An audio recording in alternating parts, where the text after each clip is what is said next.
Jake and I have been together since high school, from school uniforms to wedding gowns, from a cramped basement apartment to our very own private villa. We've walked through 12 years of life side by side. I once believed our marriage was as solid as a rock, until the day I found out he was cheating. That day, he was at the hospital with me, waiting for our baby to be born, when a phone call came in. The girl on the other end was trembling, sobbing, desperately pleading for Jake to come to her. He hesitated for a moment, then turned and walked out of the hospital room. He left behind our unborn child, the wife who had stood by him for over a decade, and the home we had fought so hard to build. Due to a breech position, I was hospitalized a week before my due date. At the time, Jake was swamped with preparations for his company's IPO. He was constantly on the move, barely able to catch a full night's sleep. Still, no matter how busy he was, he came to the hospital to be with me every night. That night, he arrived later than usual. When I heard the door handle click, I had already turned off the lights and laid down to rest. He tiptoed through the darkness, gently reached for my hand, and kissed the tips of my fingers. A tingling warmth spread from that touch, and I quietly opened my eyes, stealing a glance at his reverent expression bathed in the dim glow. Happiness blossomed, warm and bittersweet, from my fingertips to the depths of my heart. I was about to speak when his phone rang. The ringtone was the Tom and Jerry theme, cheerful, playful, and cute. But it wasn't Jake's style at all. He looked down at the screen, the cold light from the phone casting sharp lines across his face, revealing a furrowed brow. A woman's intuition is rarely wrong. Before he could turn around, I quickly shut my eyes and pretended to be asleep. Thinking I was still out cold, he got up and stepped out to the private balcony of our deluxe hospital suite to answer the call. The door wasn't shut completely, and the night breeze carried the girl's voice back into the room. It wasn't entirely clear, but I could vaguely make out the voice of a young woman, hesitant, choked with tears. Jake tried to keep his voice low. At first, he sounded annoyed, but gradually, his tone softened, laced with resignation. "I told you not to call after work. I'm with my wife. If the power's out, call an electrician. Why are you calling me?" All right, stop crying." He let out a sigh, glanced back to make sure I was still asleep, then softened his voice. "I swear, I don't know what to do with you. I'm coming." He left the room. I opened my eyes. Watching his back fade into the hallway, my whole body went numb, like I had just plunged into a frozen abyss. Even the air I breathed felt like icy blades stabbing into my chest. The pain so intense, my whole body trembled. After that, my memory became a blur. The attending nurse rushed in, turned on the lights, and gasped when she saw the amniotic fluid pooled all over the floor beside my bed. She panicked and ran to call the OBGYN. I was wheeled into the delivery room.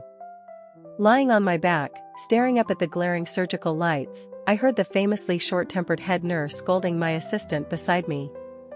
"She's a high-risk patient. As her doula, you're supposed to stay with her at all times. Her husband came by every night to check on her." I waited until he entered the room before I stepped out. "Then where is he now?" "I don't know." The room was empty. I tried calling him a few times but he never picked up. He usually acts like he's glued to her side. But now that she's actually in labor, he's nowhere to be found. Each word hit my ears like a blow. I shut my eyes, tears silently spilling down my cheeks from a heart breaking apart. "Don't cry. Push." A female doctor gripped my hand tightly, her voice firm in my ear. "Right now, you can't rely on anyone. You've only got yourself. You hear me?" I dreamed I was drowning in the ocean, wave after wave of suffocating pain washing over my body. At the peak of it all, I suddenly woke up. Jake was sitting beside my hospital bed. The man who had always seemed calm and in control now looked completely disheveled, his eyes bloodshot. "Summer, you're finally awake." He leaned in and hugged me tightly, his tears falling onto my neck. They were warm at first, but within seconds, they turned clammy and cold. It felt like something soft and sticky was crawling across my skin. "You said you'd never leave me," he whispered. "I almost thought you were lying. Do you know how scared I was when I got the call about the complications? I thought I was going to lose you. You nearly gave me a heart attack." His voice was hoarse and low, almost as if I had been the one to betray him. I weakly pushed him away, turning my head so I wouldn't have to look at his face. "You're too heavy," I muttered. "You'll press against my stitches." Sensing the resentment in my eyes, he quickly tried to explain. "I didn't mean to be gone last night. Something urgent came up at the company. I really couldn't make it." As he spoke, I didn't feel moved. Only exhausted. Defeated. "Please go," I said quietly. "I want to rest." He looked like he wanted to say more, but before he could, that same damn ringtone echoed through the room, the cheerful, cartoonish theme from Tom and Jerry. The upbeat tune clashed harshly with the heavy air in the hospital room. It seemed he meant to hang up, but instead, his finger accidentally tapped answer. A girl's voice rang out clearly from the phone. "Mr. Jackson, my back hurts so bad." A flicker of panic crossed his face. He immediately hung up, and in a rush to prevent her from calling back, powered the phone off completely. Every movement screamed guilt. Then he looked at me, and almost reflexively, reached for my hand, pressed it to his cheek, and gently nuzzled against it. That was his habit, something he always did whenever he felt guilty. "She's just the new assistant," he said.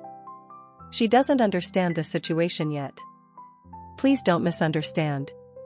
But I didn't have the energy to listen to him explain. I simply shook my head. "I'm not misunderstanding anything. I'm not even mad," I replied softly. "I'm just tired.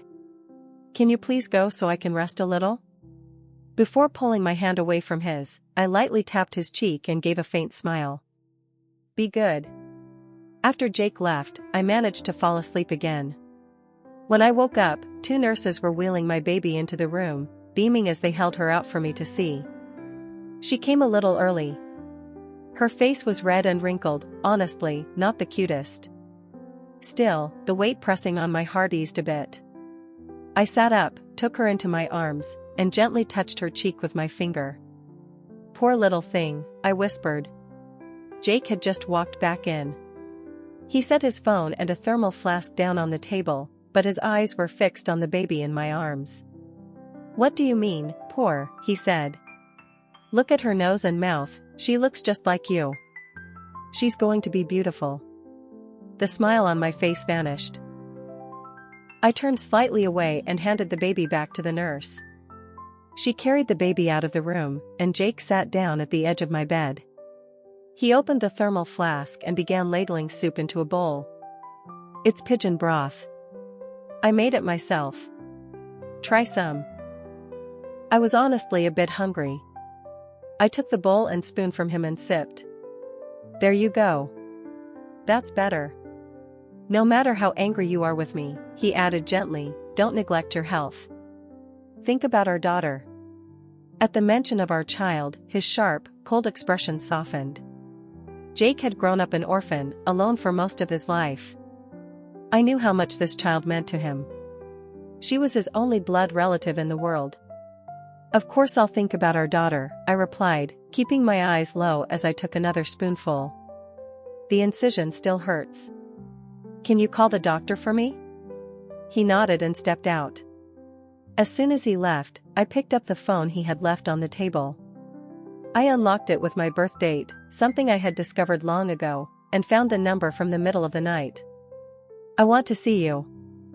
I sent the message, quickly erased the entire history, and laid back down as if nothing had happened. When Jake returned with the doctor, I was still awake. The doctor examined the incision and said it looked fine, just reminded me to get plenty of rest. Then she left. Jake walked her out, then came back and sat by my side again. We started talking, reminiscing. After being together for so long, there were just too many memories to look back on. Jake and I met in college.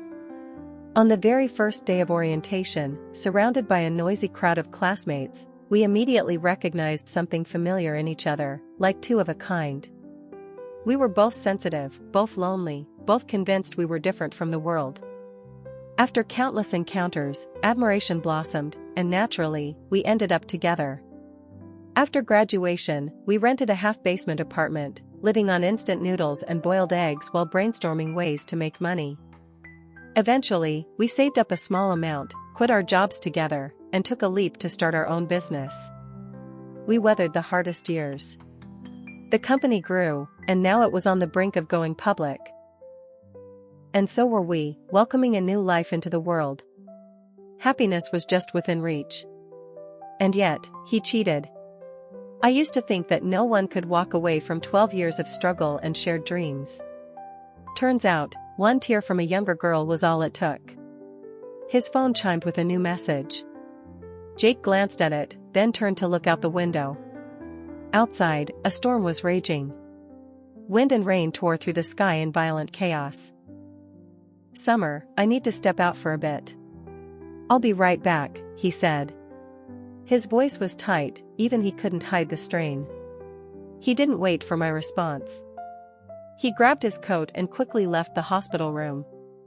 I watched his back disappear through the door, wiped a tear from the corner of my eye, and let out a laugh, at myself, at the foolish little hope that had just flickered in my chest. A moment ago, when he was reminiscing about our past, his voice was filled with emotion. For a second, I almost reconsidered the divorce. I thought, maybe if he turned around in time, I could stomach the disgust and hold on, for the sake of our 12 years together. But now I realized, I was too naive. A man who could cheat on his pregnant wife was never truly sorry. I threw the blanket aside, climbed out of bed, and walked over to the window. I raised my phone and hit record. The girl was standing outside in the rain with no umbrella, completely soaked. That's always how young people are. They think enduring suffering equals love. Soon enough, Jake ran out through the hospital lobby and into the rain. They exchanged a few words, looked like an argument. Jake even took a step back, as if he was going to walk away. But then she gently tugged at the sleeve of his coat, just a small motion, yet enough to shatter all the restraint Jake had wrapped around himself. He lost control like a wild animal and pulled her into his arms, kissing her fiercely. In the middle of the kiss, she tilted her head up, and her gaze locked directly with mine through the hospital window. Eyes glistening with tears, she smiled, smug, victorious, and kissed him even deeper. I let out a bitter laugh through clenched teeth. But I made sure I got that look on camera. Saved the video. Then I opened Jake's contact list and found the number he called most often. I hit dial. The line picked up. I didn't waste time. "Jake, look up." Men who get caught cheating, they all panic the same way. Even Jake, always so calm and composed, was suddenly flustered and frantic. "Hand her the phone," I said. I sat on the hospital bed, watching the water still dripping from his hair. I reached out my hand. Jake pressed his lips together, clearly wanting to refuse, but when he met my eyes, he hesitated, then obediently handed me his phone. We'd been together so many years, and all of his passwords had always been my birthdate. I used to tease him for being childish, but he said it was his way of showing he cared. So this time, I typed in my birthday again, like always. But the phone didn't unlock. Even after witnessing his betrayal with my own eyes, that moment still broke me. I couldn't stop the tears from falling. He silently unlocked the phone himself and placed it in my hand. His eyes were filled with pain and guilt, on the verge of overflowing. "Don't cry," he whispered. "You just gave birth. Crying like this can lead to migraines later." I turned away from his hand as he reached out to wipe my tears. Right in front of him, I opened folder after folder, digging through his phone for evidence of his affair. Each time I uncovered something, the color drained a little more from his face. Finally, I found a hidden video buried deep in a folder. Backstage at a ballroom dance competition, the girl in a vibrant red dress burst into his arms like the wind. And Jake, with a soft, affectionate voice I had never heard him use before, called her baby. I replayed that part over and over, the word baby echoing in my ears, a word he had never once called me in our entire life together. Jake sat frozen, pale as a ghost. He reached for my sleeve, his voice trembling. "Please, stop. Don't watch anymore. I'm begging you." I pointed to the video's date. "So that's why you canceled my prenatal appointment that day, because you had to take her to a dance competition?" He shook his head. Then nodded. His body swayed, barely able to stay upright before collapsing to his knees in front of me. "I'm sorry. I'm so sorry. Summer, what do you want me to do? What can I do for you to forgive me?" He clutched my wrist, pressing his face into my palm. I looked at his shaking shoulders, felt the sticky wetness of his tears in my hand, and my heart turned to ice. He looked up, eyes full of desperation and pain. He stared at me like a man about to die, as if one word from me could end him right there. My heart felt like a battlefield, but I still lifted his tear-streaked face with my hand and looked straight into his remorseful eyes. I gently brushed my fingers across them. Men are easiest to control when they're in this state. And this was Jake Jackson. An orphan who had clung to me for 12 years. His feelings for me had long evolved beyond love, deeper than romance. Even if he no longer loved me, there was still family, loyalty, and a shared history that held weight. And now, we had a child. "I want to believe you," I said. "But what are you offering for me to believe in?" Like a drowning man grasping for a lifeline, he looked up, a flicker of hope flashing in his eyes. Without hesitation, he played his last card. "My shares," he said. "I'll give you all of my company shares." I didn't give him time to think. I stepped closer, making sure he saw the tears brimming in my red-rimmed eyes. "All of it?" I asked. To prove his promise, that very night, Jake called his lawyer and had a post-nuptial agreement drafted, transferring all marital assets into my name alone. Because once a crack forms in a marriage, it never truly goes away. After that night, Jake and I continued living together as if nothing had changed. At first, we managed to maintain the appearance of peace. But as time passed, the emotional distance and quiet resentment between us became harder to ignore. Everything boiled over one night, 6 months later. I had just finished my yoga routine, taken a shower, and was sitting at my vanity, applying night cream. He came into the room reeking of alcohol, walked up behind me, and began to twirl a lock of my curls with his fingers, staring at me through the mirror. "You smell like liquor," I said. "Sleep in the guest room tonight." He shook his head and slid one warm hand around my waist, gripping me just firmly enough. After all these years together, I knew exactly what he wanted. But I had no intention of giving in, just like every other time over the past 6 months. I pushed his hand away. I don't know if it was the alcohol clouding his judgment, or if time had made him forget he was once a cheater. But this time, instead of backing off, he grabbed my wrist and pressed me against the vanity. "Summer," he whispered hoarsely into my shoulder, voice trembling like a wounded puppy, "you can't keep doing this." The way he said it, he almost sounded pitiful. If it had been the old me, I might have stroked his hair and thrown away all my principles for him. But now, my heart was hardened, like stone. There was no more room for sympathy. "Stop it. I really just want to sleep." I pushed him away, walked to the bed, and shut off the lights without hesitation. He didn't move. He just stood there, shoulders slumped beneath the pale moonlight streaming in through the floor-to-ceiling windows. Then he finally spoke. "You can't reject me forever. Summer, we're husband and wife." I let out a soft, bitter laugh. "Can't I?" "You keep saying we're husband and wife," I said coldly.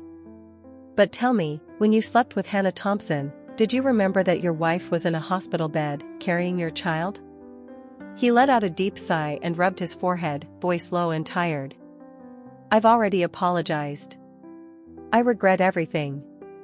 Why can't you just let it go?" I stared him down, no longer bothering to hide my anger. "And what if you do regret it?" I snapped. "Can you undo the damage you did to my heart? Can you erase those images from my mind, of you with Hannah? Every time I look at you, that filth floods right back." He wanted to get into bed with me. "Unless you cut off the hand that touched her, tear apart the mouth that kissed her, don't even dream of it. Humans aren't built to endure cold stares and constant loneliness forever. Especially not someone like Jake Jackson." He gradually stopped looking me in the eye. He buried himself in work, business trips, social events, client dinners, endless and relentless. He tried to fill the void inside with busyness, but the more he filled it, the emptier it became. One time, during an out-of-state trip, he was pressured into drinking by clients until he could barely stand. He stumbled out alone into the night air, trying to sober up. He looked up, and there she was. Hannah Thompson had followed him all the way there. Old flames need nothing more than a glance to reignite. It didn't take long before they were entangled again. I looked at the photos sent by the private investigator, not a single ripple of emotion inside me. Only one thought surfaced in my mind: you can't train a man who eats filth to stop loving the taste of it. I was gently playing with my daughter, a sweet little bundle of soft pink skin, lightly pinching her nose with a smile. The housekeeper, a kind, honest woman in her 50s, seemed to slip up that day, maybe because the weather was so peaceful. "Ma'am," she said softly, "I've noticed you and Mr. Jackson sleeping apart a lot lately. That's not good for a marriage." I glanced at her. Her tone was sincere, not judgmental, so I gave a calm smile in return. "Don't worry. We're getting divorced soon."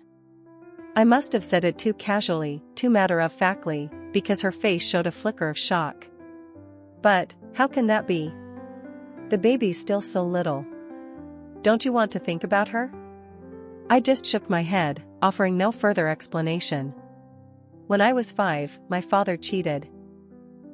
My mother found out, but she refused to divorce him, claiming it was for my sake. During holidays and family gatherings, everyone told me I had to be grateful to my mom, to remember her sacrifices for me.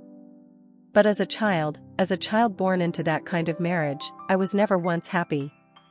I saw my father lie through his teeth to cover up his affair. I saw my mother lose her mind, sobbing and screaming from the betrayal. My father, shackled to a marriage because of me, never once looked at me with kindness.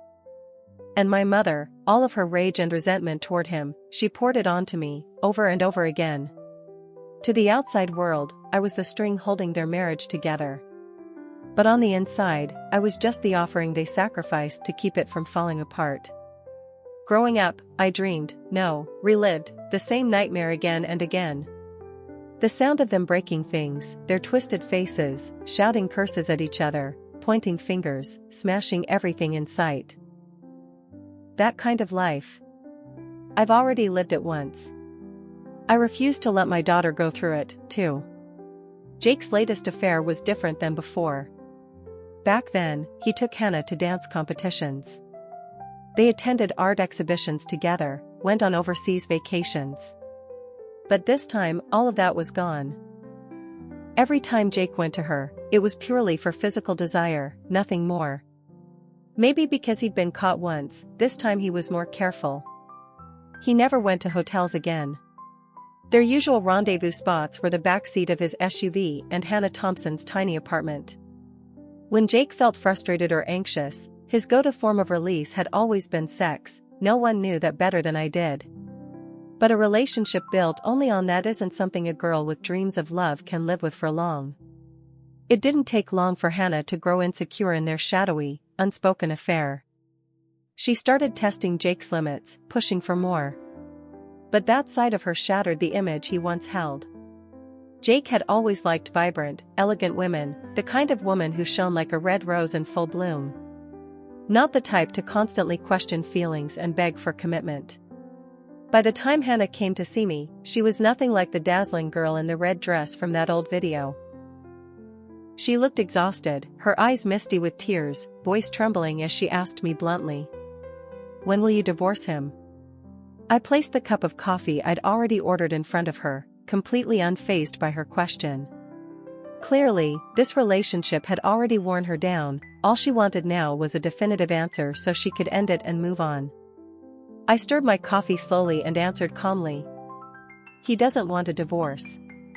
She lowered her head with a bitter smile, her hair falling over her face to hide the pain in her eyes. If he doesn't want to leave you, then why does he let me get close to him? Why does he accept my affection? After our breakup, I went to see him, and he pulled me into his arms. I thought it meant he loved me. Maybe she was trying to convince herself more than me, repeating stories of their encounters, trying to prove Jake's love for her through the tiniest details. If I had been the jealous, impulsive type, I probably would have flung the coffee in her face and slapped her across the room by now. But I didn't. I just listened. Silently. Calmly. When she finally broke down and sobbed, I handed her a tissue. Don't cry. You're a young woman. Seeing you cry like this, even I feel bad for you.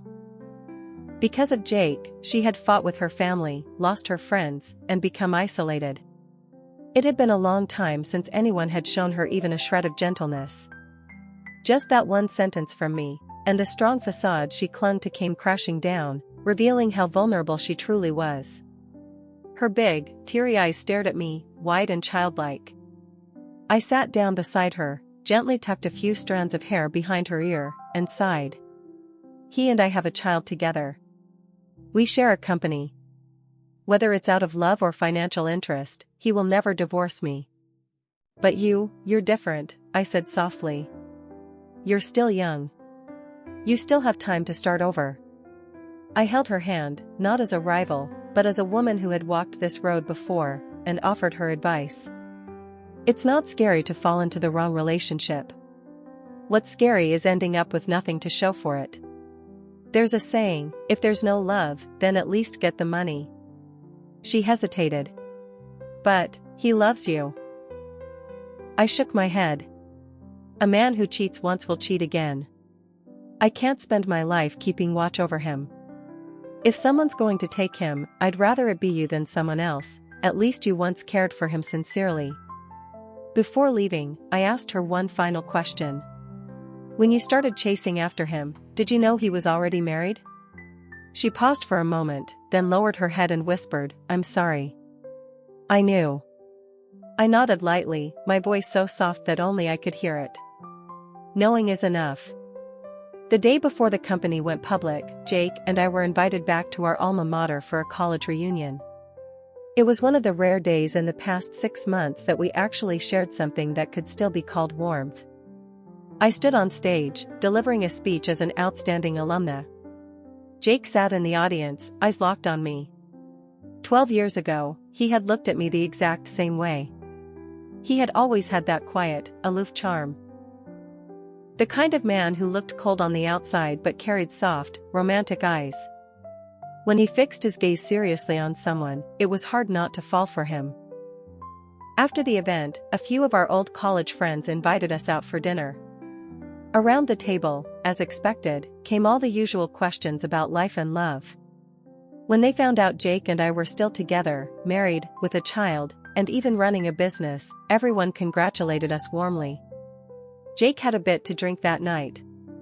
His eyes flushed with a rosy hue as he reached under the table to gently hold my hand. This time, I didn't pull away.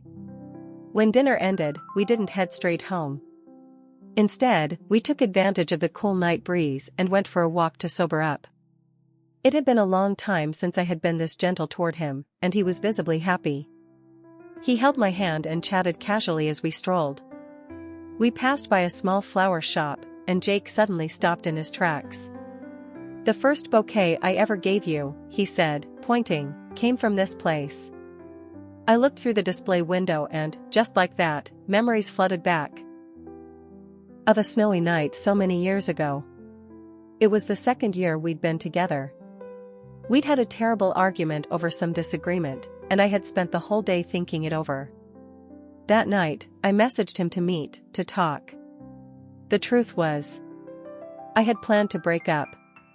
I had even rehearsed in my head how to say it nicely, how to keep things from becoming too awkward. But when I turned the corner, he was already there. That young man, standing against the wind and snow under a dim street lamp, holding a bouquet of vivid red roses that lit up the darkness like fire. That night, he said to me, "Summer, I know you don't believe in love or marriage because of your family. But you can believe in me." Jake was an orphan, no parents, no relatives, and he longed for love more deeply than I could have imagined. It was that sincerity that made me fall into the illusion that he would be absolutely faithful to me. Just as I drifted out of my memories, Jake had already dashed into the flower shop. When he came back out, he was holding a bouquet of red roses. I looked down at them and couldn't help but think of Hannah Thompson. Birthdays, holidays, anniversaries, Jake always gave me red roses. Even though I never liked the color red. And I never liked roses. It wasn't like I hadn't told him. I had. More than once. A man who catered to my every little preference in daily life, yet clung to this one habit with bizarre persistence. At first, I thought maybe he insisted on red roses because they symbolized love, maybe that was his way of holding on to something pure. But now, I realize, perhaps it wasn't about love at all. Maybe he simply always gravitated toward the bold, the vibrant, the dramatic. Red roses are like that. And so is Hannah Thompson. Back then, Jake had been a broke college student with nothing to his name. I was the first ray of light in his life, the first dream he could actually hold on to. But now? He was successful, wealthy, surrounded by women of all kinds, and, of course, he had the right to choose. Someone like Hannah, maybe she was the kind of flame his heart was truly drawn to. This time, I didn't take the bouquet. I stepped forward, lifted my gaze, and looked at the man I had loved for 12 years. "Jake," I said softly, "don't blame me." Maybe he misunderstood, thought I was apologizing for how distant I'd been these past few months. In that moment, his eyes turned red at the rims. He reached past the roses and wrapped his arms around me. "Summer," he murmured, "I will never blame you." After the company went public, the stock price soared. Jake and I both attended the celebration party. Just as we stepped out of the car, a disheveled woman suddenly rushed toward us, throwing herself right in front of us. Jake instinctively stepped forward to shield me. Where the hell did this lunatic come from? Lunatic? No, it was him who had gone mad. From behind the tangled mess of hair, the woman's face emerged. It was Hannah Thompson. It had been a long time. Jake clearly didn't expect her. He glanced at me, panic flashing in his eyes. He had already cut ties with her. He had no idea why she was here, or so he claimed. To be fair, that sounded plausible. A month ago, after my last meeting with Hannah, they really had ended things. Clean break. I said nothing. Just took 2 steps back and signaled with my eyes, "Handle it yourself." Jake glanced at me again, clearly surprised that I wasn't shocked by Hannah's appearance. There was a flicker of suspicion in his eyes, but he quickly masked it and stepped forward to grab her wrist. His voice lowered. "What are you doing here?" "I transferred the money exactly as you asked." "Money?" Hannah's voice cut through the air like a blade, sharp and shrill. No longer the gentle, pitiful girl she once tried to be. You two, one plays the angel, the other plays the villain, perfectly coordinated. You scammed me. A couple of snakes, that's what you are. What? Jake whipped his head around to look at me, stunned into silence. I met his gaze calmly. She blackmailed you. That money came out of our joint assets. I filed a lawsuit to protect my legal rights. What part of that is wrong? At that moment, the security guards finally realized there was a disturbance and rushed over to drag Hannah Thompson out of the venue. Even as she was being removed, she continued shouting insults, her eyes burning with hatred as she glared at me. Jake quickly pieced everything together. His face went pale, and his voice dropped to a sharp whisper. You told her to come here. You planned this to destroy her completely. I didn't answer. I simply turned and walked into the grand hall. He grabbed my wrist, his tone suddenly cold. Summer, I already broke things off with her. Why would you push her over the edge like this? I stopped, turned around, and let out a quiet laugh. Jake, I said. Before you start blaming me, maybe you should worry about yourself first. Don't forget, the money you gave Hannah came from the company account. Hannah had timed it perfectly, just before the IPO. She used intimate photos to blackmail Jake, demanding $500,000 as a breakup fee. That amount might not have seemed like much to Jake. But what he didn't realize was that after signing the marital asset agreement with his own hand, all of his savings and properties had already been transferred to me. On the outside, he still looked like the dashing CEO of a soon-to-be-listed company. But in reality, he didn't own a single cent. Trying to keep the IPO on track, he chose to quietly restore order. What he didn't realize was, this was the true nightmare of his life. That $500,000 payment alone was enough to land him a 10-year prison sentence. And he wouldn't be alone in jail either. Because the money came from a project fund, which legally classified the act as embezzlement. That charge alone could get him 3+ years behind bars. At that, Jake's face turned ghost white. He stood frozen, like a fish drying under the sun. I don't know how long it took before he finally opened his mouth, his voice hoarse and broken. How could you be this cruel? I was done pretending. I stepped back, looked him in the eye, and slapped him. Hard. Cruel? I said sharply. Jake Jackson, this is the karma you and that cheap woman have earned. You should feel lucky we live in a lawful society. If this were the old days, it wouldn't end with a few years in prison. I'd have smashed both your legs, tied you together, stuffed you in a pig cage, and sunk you to the bottom of the lake, never to be reborn. Jake turned his face to the side, covering the red handprint blazing across his cheek. In his eyes was raw terror, a look of someone who had just now realized how deeply I hated him. I didn't say another word. I lifted the hem of my dress, turned around, and walked into the grand hall. Jake and I didn't see each other again until 3 months later. He had been sentenced to 5 years in prison for embezzlement. From a promising young CEO, he had plummeted to rock bottom, now just another convicted white-collar criminal with no hope of redemption. He sat across from me in the visitation room, wearing a striped prison uniform, shackled at the wrists, head hung low. He hadn't lifted his eyes since I arrived. For the past few months, we had only communicated through our lawyers. He had refused to file for divorce. It wasn't until yesterday that he finally agreed, on one condition, that he see me one last time. And yet here he was, completely silent. I started to lose patience and tapped 2 fingers on the metal table between us. You insisted on meeting. What for? If you think the asset division isn't fair, I'm willing to give you our first condo and an additional $200,000. I'd already made up my mind about this on the way here. Desperate people do desperate things. Corner a dog, it bites. Corner a man like Jake, I didn't want to find out what he was capable of. Giving him a modest sum, enough to live on after his release, would let us part cleanly.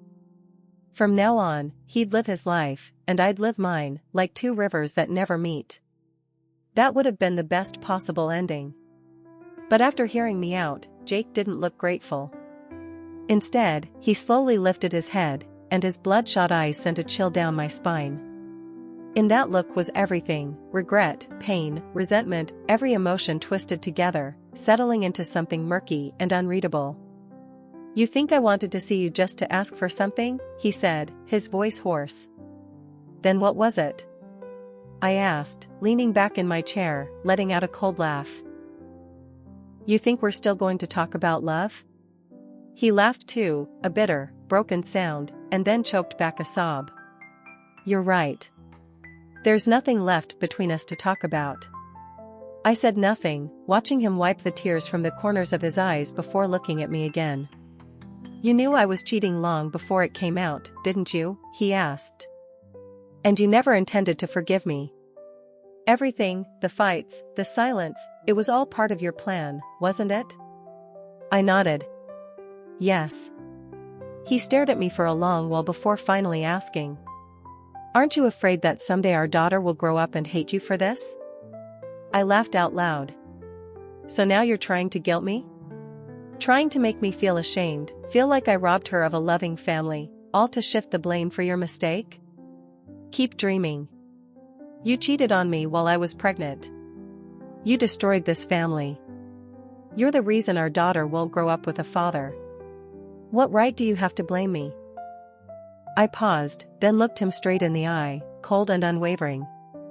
"And because you still think like that, from now on, I will never let you see her again. You know how much she means to me," he whispered, devastated. "She's the only family I have left in this world." Jake shouted, suddenly leaping to his feet. If the guard hadn't grabbed him in time, he might have lunged across the table at me. "So what?" I said coldly. "The moment you walked out on me in the delivery room to sleep with your mistress, you gave up the right to be a father." He sank back down into his chair and buried his head in his hands, completely shattered. "How could you do this? Our daughter, how can she grow up without a father?" "She'll have me," I replied firmly. "I'll give her all the love I have. She won't lack a thing, not compared to any child with a complete family. If she ever really needs a father figure, I'll find her a new one. I have money. I have a career. I can have any man I want." I let out a cold chuckle and added, "You think you're the only one who's ever had pretty young girls chasing you? You know, I've got a few male employees who'd love to climb into my bed. But I didn't cheat, not because I couldn't, but because I chose not to. Because I have integrity. That's the only difference between us." I pulled the divorce papers from my leather bag and tossed them right in his face. "Sign them. If you won't, I'll take it to court, and I'll keep going until the judge grants the divorce." As I turned to walk away, I heard his voice crack behind me. "Summer, how did we end up like this?" I paused, just for a second. I didn't answer. I didn't look back. I walked straight out of the prison. The sun was blazing. Golden light poured onto the blacktop, shimmering like liquid gold. I walked forward, heels tapping rhythmically against the asphalt. A breeze blew through, rustling the trees. A few leaves floated down and tangled in my hair. I reached up to brush them away, and as I looked up, I saw a young couple running toward me, hand in hand. Their figures overlapped with my memories, then separated, finally becoming the faint, distant image of Jake and me, back when we were just 18. The young man turned and smiled at the girl beside him, eyes still full of innocence and longing, as if silently asking me what had become of us. I didn't answer. I just kept walking, letting the wind carry away the last ghost of that memory. 12 years is a long time. Long enough for two people to rise from nothing together. Long enough for a pure-hearted young man to rot from the inside, seduced by lust, power, and the glitter of success. I raised my head and looked straight up at the blinding midday sun. My voice rang out clear and strong. Jake Jackson ended up here, and I have no regrets. Roses wither. Vows crumble. Only I have never betrayed myself.